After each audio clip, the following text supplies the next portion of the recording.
And now, views and interviews from the world of technology. Coming up, Sky News Tech Talk with Krista Holloman. Yeah, I'm John Taylor and I'm the CEO of ParcelGenie. ParcelGenie is the world's first instant gift messaging service. Basically, ParcelGenie enables people to send real little gifts to their friends and family instantly, quickly and on the spur of the moment without even needing a postal address. And where did this idea come from? The idea came from seeing virtual gifting on social media and thinking virtual gifting was great for immediacy and exciting technology, but very poor in delivering real gratification and real excitement. So what ParcelGenie does is deliver what we call magic at the doorstep. You ping somebody something, they get it instantly, but then the beauty of it is they get the real thing in the post the next day, wrapped beautifully with your message, and all for less than £5. Can you explain that again? How would I give a gift to a friend? Let's say I'm having a conversation with them in the pub and I forgot it was their birthday.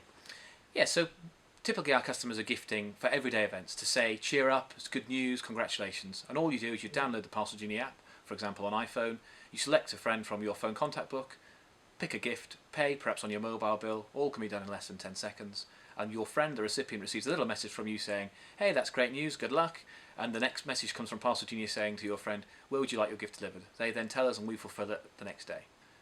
Over 99% of gifts are claimed, so people claim them, and they claim them very quickly. So it's all about spontaneity and really building the bonds between people connecting using a virtual thing, virtual alerts, but with a real gift and a real product behind it, and that's what excites people.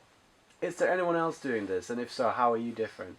Yeah, there's a number. The mobile gifting space is a vastly changing one, a rapidly changing one. A lot of people are focused on mobile vouchers, where you send a voucher to a friend, they go to a shop and redeem it. What we're about is actually getting the real physical thing to the person's door.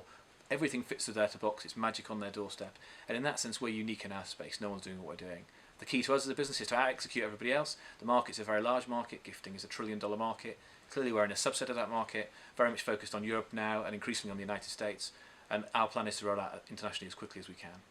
Can you kind of take us on a journey from how it all kind of began? Who are the founders, and how did you get the first batch of money to finance this business and get going? Yeah, I founded this with my business partner Richard, who's our CTO. He and I met during our doctorates at Oxford University many years ago in 1996. We were always looking at ideas. This idea came to us in 2008. We took some time to work up the project and develop the prototype.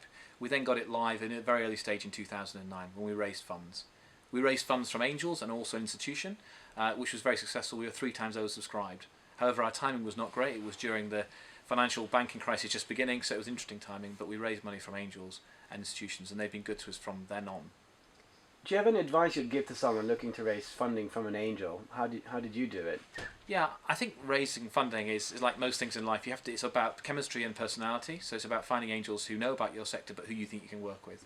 Because it's true to say that investors you'll be working with, not just for 6 months or a year, but often for many years.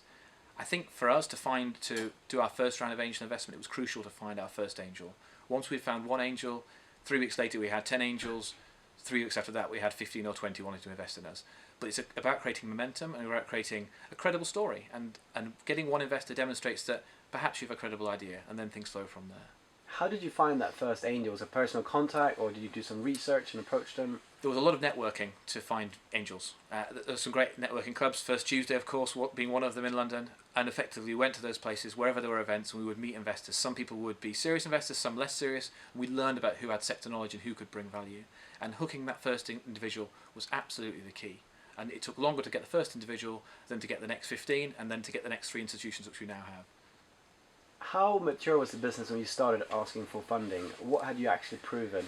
Yeah, so before we looked for funding, we developed a prototype, we developed an extensive business plan, done a lot of research, and we had a prototype systems which you could use. It was very simple and very crude at that stage, but it worked and could be operated. And I think that gave huge credibility to the idea not simply being a concept and with large market potential, but actually really could be delivered. So that was key for us. I think it was about and building the team. We were very lucky to bring on bring on a high-profile chairman at an early stage, Sir Chris Powell, who knew a great deal about marketing and advertising, and is still with us. He's been very generous with his time, but has also been an anchor point for steering our business. There's no question that he's been instrumental.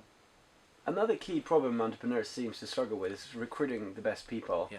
You may not necessarily have the funds to pay high wages. You might want to offer equity or whatever. How did you sort of secure that initial team?